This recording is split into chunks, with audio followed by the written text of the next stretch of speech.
Welcome to Ceylon voice செய்திகள். இது இலங்கையின் மதிய நேர செய்திகள். முதலில் தலைப்புச் செய்திகள். மாகாணங்களுக்கு இடையிலான பயண கட்டுப்பாடு நீக்கப்பட்டது.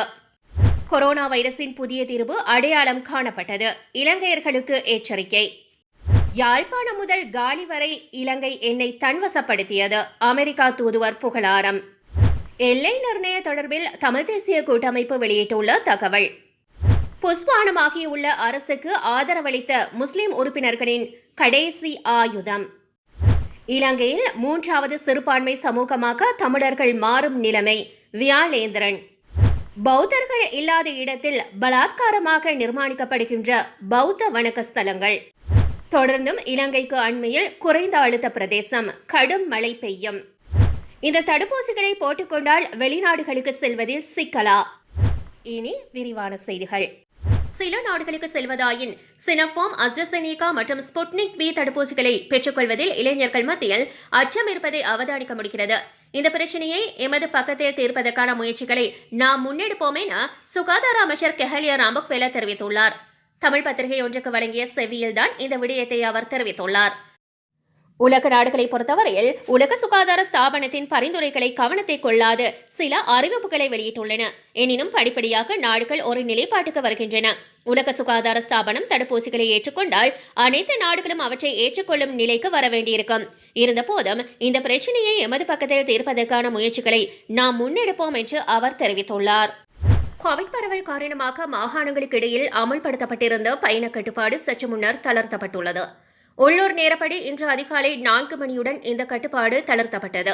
இதன்படி மாகாணங்களுக்கு இடையில் தடையின்றி மக்களுக்கு பயணிக்க முடியும் என அறிவிக்கப்பட்டுள்ளது. எனினும் சுகாதார அமைச்சினால் வெளியிடப்பட்டுள்ள சுகாதார வழிகாட்டிகளை உரிய வகையில் பின்பற்றுமாறு சுகாதார பிரிவினர் கோரிக்கை விடுத்துள்ளனர். இதேவேளை நாளை முதல் மாகாணங்களுக்கு இடையிலான பொது போக்குவரத்து சேவைகளும் ஆரம்பிக்கப்படும் என போக்குவரத்து ராஜாங்க அமைச்சர் திலும் அமுனுகம தெரிவித்துள்ளார்.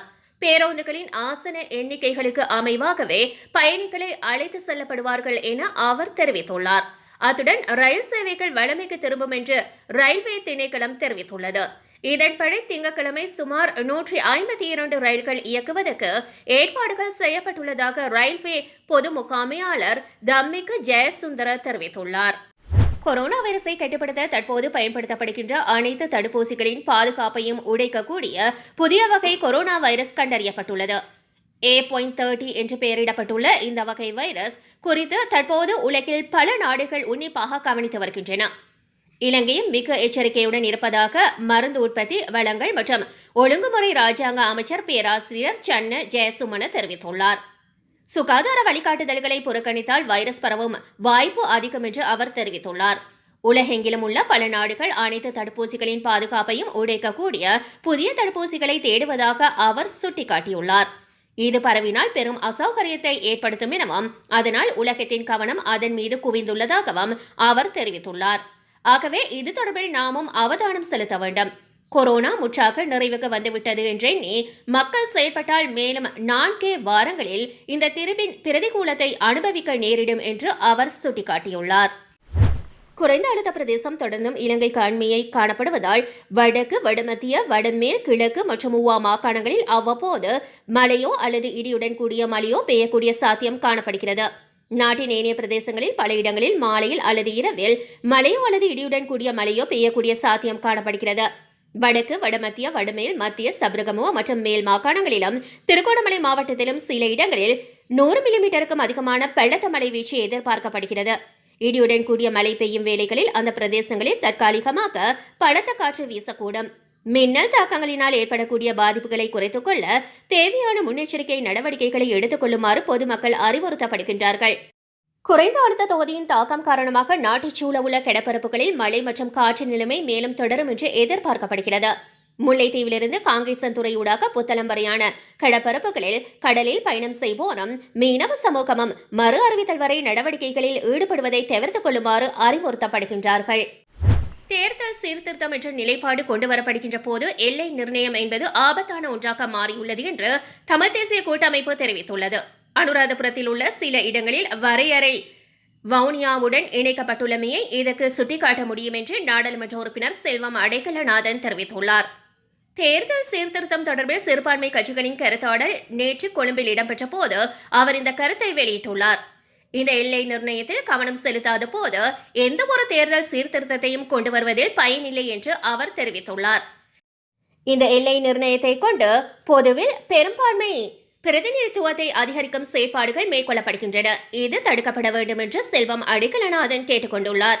இதேவேளை பெண்கள் பிரதிநிதித்துவம் தொடர்பில் கருத்துரைத்த தமிழ் தேசிய கூட்டமைப்பின் நாடாளுமன்ற உறுப்பினர் ஸ்ரீதரன் பெண்களுக்கான தொகுதிகளை ஒதுக்கி அங்கு பெண்கள் மாத்திரமே பிரதிநிதிகளாக தெரிவு செய்யப்பட வேண்டும் என்ற கோரிக்கை விடுத்துள்ளார். இதேவேளை மலையகத்தில் மேற்கொள்ளப்படுகின்ற திருத்தங்களை முழுமையாக ஆதரிக்க வேண்டும். வடக்கில் தொகுதி முறையால் பிரதிநிதிகள் தெரிவு செய்யப்பட முடியும். எனினும் மலையகத்தில் தொகுதி முறை சாத்தியமாகாது. எனவே மலையகத்தில் இந்த விடயத்தில் மேற்கொள்ளப்படுகின்ற சீர்திருத்தங்களுக்கு தமிழ் தேசிய கூட்டமைப்பு எப்பொழுதும் ஆதரவை தரும் என்று ஸ்ரீதரன் குறிப்பிட்டுள்ளார். இதற்கிடையே சிறிய கட்சிகள் மற்றும் சிறுபான்மை கட்சிகளை பொறுத்தவரையில் விகிதாசார முறையே சிறந்தது. எனவே அதனையே தாம் வலியுறுத்துவதாக தமிழ் தேசிய கூட்டமைப்பின் நாடாளுமன்ற உறுப்பினர் தர்மலிங்கம் சித்தார்த்தன் தெரிவித்துள்ளார். தமிழரசியல் தலைவர்கள் ராஜதந்திர அரசியலை சரியாக பயன்படுத்தாவிட்டால் இலங்கையில் 3வது சிறுபான்மை சமூகமாக தமிழர்கள் மாறும் நிலை ஏற்படும் என ராஜாங்க அமைச்சர் சதாசிவம் வியாழேந்திரன் தெரிவித்துள்ளார். ஜனாதிபதி கோட்டபாய ராஜபக்சவின் சுபீட்சத்தின் நோக்கு கொள்கை திட்டத்துக்கு அமைய 1 லட்சம் கல்வி பொது தராதார சாதாரண தரத்தில் சித்தி பெற்றவர்களுக்கு அரசு தொழில் வாய்ப்பு வழங்கும் விசேட திட்டத்தின் கீழ் மட்டக்களப்பு மாவட்டத்தில் நேற்று 2ஆம் கட்ட தொழில் வாய்ப்பாக 273 பேருக்கு தொழில் வாய்ப்பு நியமனங்கள் வழங்கி வைக்கப்பட்டது. குறித்த நியமன கடிதங்களை வழங்கி வைத்து பின்னர் ஊடகங்களுக்கு கருத்து தெரிவிக்கும் போதே இவ்வாறு தெரிவித்துள்ளார். மேலும் தெரிவிக்கையில் மட்டக்களப்பு வாகரை பகுதியில் காராமுனை பகுதியில் ஆர்ப்பாட்டங்களை செய்து அங்கு அத்துமீறி காணிகளை பிடித்துள்ளவர்களுக்கு சாதகமான நிலையினை தமிழ் அரசியல் தலைவர்கள் ஏற்படுத்தியுள்ளனர். பல்வேறு பொருளாதார நெருக்கடிக்கு மத்தியிலும் அரசு தொழில் வாய்ப்புகளை தேர்தல் வாக்குறுதிக்கு அமைய ஜனாதிபதி கோட்டபாய ராஜபக்ஷ வழங்குவதற்கு நடவடிக்கை எடுத்துள்ளார். இந்த மாவட்டத்திலே நிறைய பிரச்சினைகள் இருக்கின்றது. பிரச்சினைகள் தான் தேவை, தேவைகள் தான் பிரச்சினைகள். இந்த பிரச்சினைகளுக்காக 2 விதமான அரசியல் தலைமைத்துவங்கள் மக்களால் தெரிவு செய்யப்படுகின்றார்கள். அதில் ஒன்று பிரச்சினையை மாத்திரம் வைத்து அரசியல் செய்பவர்கள், இன்னும் ஒன்று பிரச்சினை இருப்பதை அறிந்து அந்த பிரச்சினைக்கான தீர்வை பெற்றுக் கொடுக்க முனைபவர்கள். இந்த 2 விதமான அரசியல் தலைமைத்துவங்களை நாங்கள் இந்த மாவட்டத்திலும் இந்த நாட்டிலும் பார்க்கின்றோம். அது ஆளும் கட்சியாக இருந்தாலும் சரி, எதிர்கட்சியாக இருந்தாலும் சரி, 2 விதமான பிரிவினர் இருக்கின்றார்கள். பிரச்சினையை மாத்திரம் வைத்து அரசியல் நடத்துபவர்கள், இன்னும் ஒரு பிரிவினர் பிரச்சினையை அறிந்து அதற்கான தீர்வை வழங்க வேண்டும் என்று நினைப்பவர்கள் என்றும் அவர் மேலும் தெரிவித்துள்ளார். பசில் ராஜபக்சவும் ஞானசார தேரருடன் உள்ளார் என்பது தெளிவாகியுள்ளதுடன் அரசுக்கு ஆதரவளித்த முஸ்லிம் உறுப்பினர்களின் கடைசி ஆயுதமும் இதனால் புஸ்வானமாகியுள்ளதாக நாடாளுமன்ற உறுப்பினர் இம்ரான் மஹ்ரூப் தெரிவித்துள்ளார். கொழும்பில் நேற்று ஊடகங்களுக்கு கருத்து வெளியிடும் போதே இவ்வாறு தெரிவித்துள்ளார். அங்கு தொடர்ந்து உரையாற்றிய அவர் ஆளும் கட்சி தலைவர்கள் கூட்டத்தில் நாடாளுமன்ற உறுப்பினர் அத்தாவுல்லா ஞானசார தேரர் தொடர்பாக வெளியிட்ட கருத்தையும் அதற்கு அமைச்சர் பசில் ராஜபக்ஷ வழங்கிய பதிலையும் ஊடகங்கள் வாயிலாக அறிய கிடைத்தது. இது தொடர்பாக பசில் ராஜபக்ஷ அளித்த பதிலிலிருந்து அவரும் ஏனைய ராஜபக்ஷர்களைப் போல ஞானசார தேரருடனேயே உள்ளார் என்பது தெளிவாக இருந்தது. அரசுக்கு ஆதரவளிக்கின்ற முஸ்லிம் நாடாளுமன்ற உறுப்பினர்கள் பசில் ராஜபக்ஷ இனவாதமற்றவர், முஸ்லிம்களுக்கு சார்பானவர், அவர் ஜனாதிபதியினால் இனவாதிகளை அடித்து விரட்ட விடுவார் என்ற பிரச்சாரத்தை இதுவரை காலமும் முன்னெடுத்து வந்தார்கள். இவ்வாறு அடுத்த தேர்தலில் பசில் ராஜபக்ஷவுக்கு ஆதரவாக பிரச்சாரம் செய்ய அவர்கள் வைத்திருக்கின்ற கடைசி ஆயுதமும் இதன் மூலம் புஸ்வானமாகிவிட்டது. பசில் ராஜபக்ஷ உட்பட அனைத்து ராஜபக்ஷர்களும் ஞானசார தேரரின் பின்னால் உள்ளனர். ராஜபக்ஷர்களின் அரசியல் நிகழ்ச்சி நிரலிலே ஞானசார தேரர் நிறைவேற்றுகிறார். இதுவரை காலமும் வாயை மூடியிருந்த நாடாளுமன்ற உறுப்பினர் அத்தாவுல்லா இப்பொழுது வாயை திறந்திருப்பது பாராட்டுக்குரியது. அமைச்சு பதவி கிடைக்கவில்லை, அதேபோன்று அவரை எதிர்பார்த்த சலுகைகள் எதுவும் கிடைக்கவில்லை. இருந்தபோதும் 20ஆம் திருத்த சட்டமூலத்துக்கு வாக்களித்தார். துறைமுக நகர சட்டமூலத்துக்கு ஆதரவளித்தார். காதி நீதிமன்றம், மாடர்ப்பு தடை என பல சட்டமூல திருத்தங்கள் தொடர்பாக பேசப்பட்ட போதும் அமைதியாக இருந்தார். ஆனால் தொடர்ந்தும் இவ்வாறு அமைதியாக இருந்தால் தன்னுடைய அரசியல் இருப்பே கேள்விக்குறியாக மாறிவிடும் என உணர்ந்து இப்போது பேசியுள்ளார். அத்துடன் சீனாவுக்கு துறைமுக நகரம், இந்தியாவுக்கு மேற்கு முனையம் என வழங்கப்பட்ட போது அமைதியாக இருந்த அத்தாவுல்லா உட்பட விமல் கூட்டணி அமெரிக்காவுக்கு மின் உற்பத்தி நிலையத்தை வழங்கும் போது கூட்டாக எதிர்ப்பின் பின்னணியில் சீனா உள்ளதா என்ற சந்தேகமும் நிலவுகிறது என்றும் தெரிவித்துள்ளார். சர்வதேச குற்றவியல் நீதிமன்றத்தை ஸ்தாபித்த ரோம் சாசனத்தில் இலங்கை கையொப்பமிடவில்லை என்ற போதிலும் ஏன், எவ்வாறு, எதற்காக இலங்கை தொடர்பாக பாதிக்கப்பட்ட 200 பேர் முறைப்பாடு செய்துள்ளார்கள் என்பதை 200 பேரின் சாட்சியங்களின் அடிப்படையிலும் மற்றைய சாட்சியங்களின் அடிப்படையிலும் சர்வதேச குற்றவியல் நீதிமன்றம் இலங்கை தொடர்பில் நடவடிக்கை எடுக்க முடியும் என யாழ் மாவட்ட நாடாளுமன்ற உறுப்பினரும் நீதியரசருமான விக்னேஸ்வரன் தெரிவித்துள்ளார். அவர் நேற்று ஊடகங்களுக்கு வழங்கிய கேள்வி பதிலின் போது அவ்வாறு தெரிவித்துள்ளார். மேலும் தெரிவித்துள்ள விடயங்களாவது: இலங்கையில் இறுதி யுத்தம் தொடர்பில் இலங்கை ஜனாதிபதி கோட்டபாய ராஜபக்ஷ உள்ளிட்ட முன்னாள், இந்நாள் முக்கிய பிரமுகர்கள் மீதான குற்றச்சாட்டுகள் மீது நடவடிக்கை எடுக்க வலியுறுத்தி பாதிக்கப்பட்ட 200 தமிழர்கள் சார்பில் என்ற LLR GRC சட்ட நிறுவனம் சர்வதேச குற்றவியல் நீதிமன்றத்தின் வழக்கு நடத்துனருக்கு சமர்ப்பித்துள்ள ஆவணம் தொடர்பாக உங்கள் கருத்து என்ன? இது சாத்தியமா என்று கேட்கப்பட்டது. இலங்கையில் இறுதி யுத்தத்தின் போது நடைபெற்றது இனப்படுகொலைதான் என்று மக்களால் தெரிவு செய்யப்பட்ட வடக்கு மாகாண சபை தீர்மானம் ஒன்றை இயற்றியுள்ளது. இந்த இனப்படுகொலை தொடர்பில் சுயாதீன சர்வதேச விசாரணையை வலியுறுத்தி எல்லா தமிழ் கட்சிகளுமே கடந்த காலத்தில் வலியுறுத்தி வந்துள்ளன. அத்துடன் இலங்கையை சர்வதேச நீதிமன்றத்துக்கு பாரப்படுத்த வேண்டும் என்றும் எல்லா தமிழ் தேசிய கட்சிகளும் கூட்டாக கடிதம் ஒன்றில் கையொப்பமிட்டு ஐநாவுக்கு அனுப்பியுள்ளன. ஆகவே இந்த பின்னணியில் GRC செய்திருக்கின்ற இந்த நடவடிக்கை மிகவும் சரியானதும் அத்தியாவசியமானதும் காலத்துக்கு பொருத்தமானதும் ஆகும். சர்வதேச குற்றவியல் நீதிமன்றத்தை ஸ்தாபித்த நேரம் சாசனத்தில் இலங்கை கையொப்பமிடவில்லை என்ற போதிலும் ஏன், எவ்வாறு, எதற்காக இலங்கை தொடர்பில் பாதிக்கப்பட்ட 200 பேர் முறைப்பாடு செய்துள்ளார்கள் என்பதை 200 பேரின் சாட்சியங்களின் அடிப்படையிலும் மற்றைய சாட்சியங்கள் அடிப்படையிலும் சர்வதேச குற்றவியல் நீதிமன்றம் இலங்கை தொடர்பில் நடவடிக்கை எடுக்க முடியும். அவ்வாறான நடவடிக்கையை எடுக்க வேண்டும் என்ற உரிய சட்ட கொள்கைகள், கோட்பாடுகள், வாதங்களுடன் இந்த முதலாவது தொடர்பாடலுக்கான ஆவணத்தை முறையாக GRP சமர்ப்பித்துள்ளது என்று நான் நம்புகின்றேன் என்று குறிப்பிட்டுள்ளார்.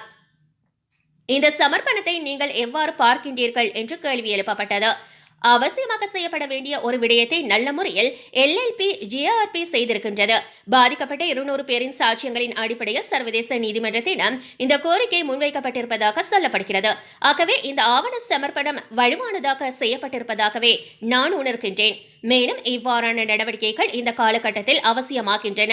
இங்கு எமது வடகிழக்கு நிலங்கள் பறிபோகின்றன. பௌத்தர்கள் இல்லாத இடத்தில் பௌத்த வணக்க ஸ்தலங்கள் பலாத்காரமாக நிர்மாணிக்கப்படுகின்றன. தொல்பொருளியல் திரிவுபடுத்தி தமிழ் பௌத்தர்கள் வாழ்ந்த இடங்களை சிங்கள பௌத்தர்கள் வாழ்ந்த இடங்களாக எடுத்துக்காட்டி பல ஏக்கர் காணிகளை தொல்பொருள் திணைக்களமும் வேறு காரணங்களை முன்வைத்து மற்றும் அரசாங்க திணைக்களங்கள் பலவும் எமது காணிகளை கையேற்றி வருகின்றன. அங்கு வாழுகின்ற தமிழ் மக்கள் இராணுவ ஒத்துழைப்புடன் விரட்டி அடிக்கப்படுகின்றார்கள். சிங்கள குடியேற்றம் தமிழர் தாயகத்தில் துரிதமாக நடைபெறுகின்றன. இனப்படுகொலையின் பல்வேறு பரிணாமங்கள் இவை. இவ்வாறான விசாரணைகளின் போது தற்போது இங்கு நடைபெறுகின்ற விடயங்களும் உண்மையை உலகம் உணர உதவி புரியும். நான் இந்த நடவடிக்கையை முற்றும் வரவேற்கின்றேன் என்று அவர் தெரிவித்துள்ளார். யாழ்ப்பாணத்தில் சுவையான கடல் உணவுகள் முதல் சீகிரியாவில் சுவர் ஓவியங்கள் மற்றும் நோரெலியாவின் தேயிலை தோட்டங்கள் மற்றும் காலி கடற்கரை வரை இலங்கை என்னை தன்வசப்படுத்தியுள்ளதாக இலங்கைக்கான அமெரிக்கா தூதுவர் அலைனா பி டேப்லெஸ் தெரிவித்துள்ளார். அமெரிக்கா தூதுவர் வெளியிட்டுள்ள பிரியாவிடை செய்தியிலேயே இவ்வாறு தெரிவிக்கப்பட்டுள்ளது. அதில் தொடர்ந்தும் தெரிவிக்கப்பட்டுள்ளதாவது: உண்மையில் இலங்கை ஒரு அற்புதமான நாடாகும். இங்கு தூதுவராக பணியாற்றமைக்கு எனக்கு கிடைத்த கௌரவமாகும். குறிப்பாக பரந்த புன்னகை மற்றும் அன்பாக வரவேற்கும் மக்கள், என் முற்றத்தில் உள்ள அழகிய நீல நிற மாக்பீஸ் பறவைகள் முதல் கொத்து ரோட்டியின் வாசனை வரை பல விடயங்களை நான் இழக்கப் போகின்றேன். வர்த்தகத்திலும் அரசாங்கத்திலும் சிவில் சமூகத்திலும் மற்றும் எமது அன்றாட வாழ்விலும் காணப்படுகின்ற மக்களும் மக்களுக்கும் இடையிலான பிணைப்புகளே எமது உறவை தாங்கி நிற்கின்றன. எம் அனைவர் மீதும் மிகப்பெரிய பாதிப்புகளை ஏற்படுத்திய உயிர்த்த ஞாயிறு தாக்குதல் மற்றும் COVID-19 உள்ளிட்ட கடந்த சில ஆண்டுகளின் மிகவும் கடினமான சில தருணங்களை கடந்து செல்லவும் அவை எமக்கு உதவின. அமெரிக்கா மற்றும் இலங்கை மக்களிடையே பொதுவான விடயங்கள் அதிகம் உள்ளன. 70 ஆண்டுகால பொதுவான வரலாற்று கொண்டுள்ள ஜனநாயக நாடுகளாக சட்டத்தின் ஆட்சி, அனைவரையும் உள்ளடக்கிய ஆட்சி மற்றும் கருத்து சுதந்திரம் போன்ற அத்தியாவசிய கொள்கைகளை மேம்படுத்தவும் பாதுகாக்கவும் முயற்சி செய்கின்றோம். இலங்கையின் செழிப்பு மற்றும் இறையாண்மையை மேம்படுத்துவதற்கும் தனியார் துறை மற்றும் எமது மக்களுக்கு இடையிலான உறவுகளை வலுப்படுத்துவதற்கும் அரசாங்கத்துடன் நெருக்கமான பங்காண்மையுடன் அமெரிக்கா செயற்பட்டுள்ளது. கடந்த 20 ஆண்டுகளில் இலங்கைக்கு மொத்தம் $1 பில்லியன் அதிகமான உதவிகளை அமெரிக்கா வழங்கியுள்ளதுடன் ஒத்துழைப்புக்கான புதிய விடய பரப்புகளையும் நாம் தொடர்ந்தும் இனம் காண்கின்றோம். COVID-19 பெருந்தொற்றின் போதான சவாலான காலங்களில் நாம் தாராளமான பங்குதாரராக இருந்தோம். இலங்கை மக்களுக்கு எவ்வித செலவுகளும் இல்லாமல் நன்கொடையாக வழங்கப்பட்ட 2.4 மில்லியனுக்கும் அதிகமான தடுப்பூசிகளுக்கு மேலதிகமாக கோவிட் தொற்றுக்கு எதிராக போராட்டத்துக்கு உதவுவதற்காக அமெரிக்கா இலங்கைக்கு சுமார் $18 மில்லியன் வழங்கியுள்ளது. இந்த பொதுவான இலக்குகள் மற்றும் முதலீடுகள் அனைத்துக்கும் சில சமயங்களில் நாம் உடன்படுவதில்லை. எனினும் தொடர்ந்து பேசுவதும் எத்தகைய சவால்களுக்கு மத்தியிலும் ஒன்றாக செயல்படுவதும் ராஜதந்திர சாரம்சமாகும். இருதரப்பு உறவை ஒரு நல்ல பயண பாதையில் வைத்திருப்பதற்கு எமக்கு அந்த திறந்த தொடர்பாளர் மற்றும் உடன்பாடு இல்லாத பரப்புகளில் பணியாற்றும் திறன் என்பன அவசியமாகும். எமது இரு ஜனநாயக நாடுகளின் பங்காண்மையை மிக நீண்ட எதிர்காலத்துக்கு விரிவுபடுத்துவோம். அதில் எனக்கு எவ்வித சந்தேகமும் இல்லை.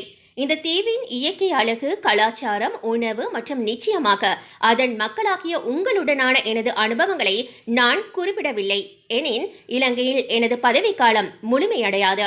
யாழ்ப்பாணத்தின் சுவையான கடல் உணவுகள் முதல் சீகிரியாவின் சுவர் ஓவியங்கள், நுவரெலியாவின் தேயிலை தோட்டங்கள் மற்றும் காலி கடற்கரை வரை இலங்கை என்னை தன்வசப்படுத்தியுள்ளது. இலங்கை மக்களின் இதமான அன்றும் மற்றும் தாராளமான மனப்பான்மை எப்பொழுதுமே என் நினைவில் இருக்கும். அதற்கு என்றும் நன்றியுடன் இருப்பேன் என்று அவர் தெரிவித்துள்ளார்.